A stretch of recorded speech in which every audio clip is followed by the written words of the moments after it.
Sean Carney, it's been a bit of a placid summer for muni bonds. You had a lot of capital appreciation in the beginning of the year, but it's kind of flattened over the course of the last few months. Will that change in the fall? That's a great question. It's been a great run, and I don't say that in the sense that we believe it's going to come to an end anytime soon, but to put it in context, 14 consecutive months of positive returns.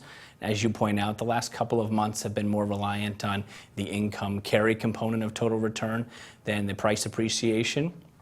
We don't think it's going to come to an end. It could slow down as we head into year end and the technicals in the muni market turn a bit less favorable than they were during the summer months.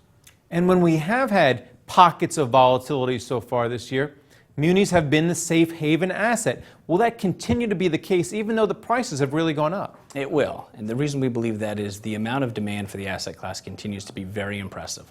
We think it comes from a couple of areas, but one is the fact that munis, as you mentioned, have been a great diversifier away from equity and equity-like risk. So any air pockets in the market have seen greater demand for the asset class, which tells us that there's still more room. Well, that's the demand side. What about the supply side? So, for example, you like revenue bonds, but so does everybody else. Are there enough out there to satisfy the demand? That's right. We're coming out of a net negative period of June and July, heading into a net positive. So we'll begin to see more gross issuance. And as we do, there will be more supply out there. One can be a bit more opportunistic.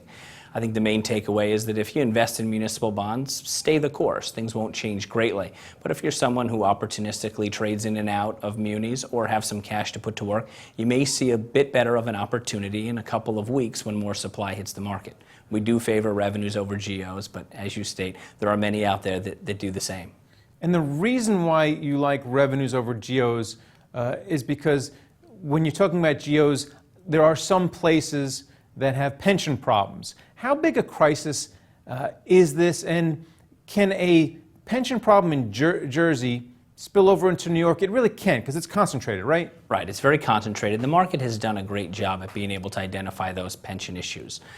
You're right in the sense that our favoritism towards revenues over GOs is in the sense that certain states that have more pension issues than others, it's very concentrated. They have some legacy costs that are creating a bit of a crowding out in revenue growth. So when we know exactly where the revenue is coming from to pay for that municipal security, we take more comfort in that. And then finally, we've been hearing a lot about crumbling bridges and crumbling infrastructure on the campaign trail. How will this affect the muni market?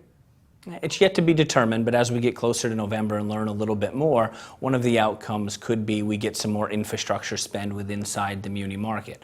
Over the past couple of years, a lot of issuance that we've seen has come from the refunding or refinancing side. A bit more new money would be healthy for the muni market. So we could see an uptick in issuance. Initially, it may weigh on performance, but net-net, it would be good for these issuers. All right, well, thanks a lot, Sean. Thank you. And thank you for watching The Street.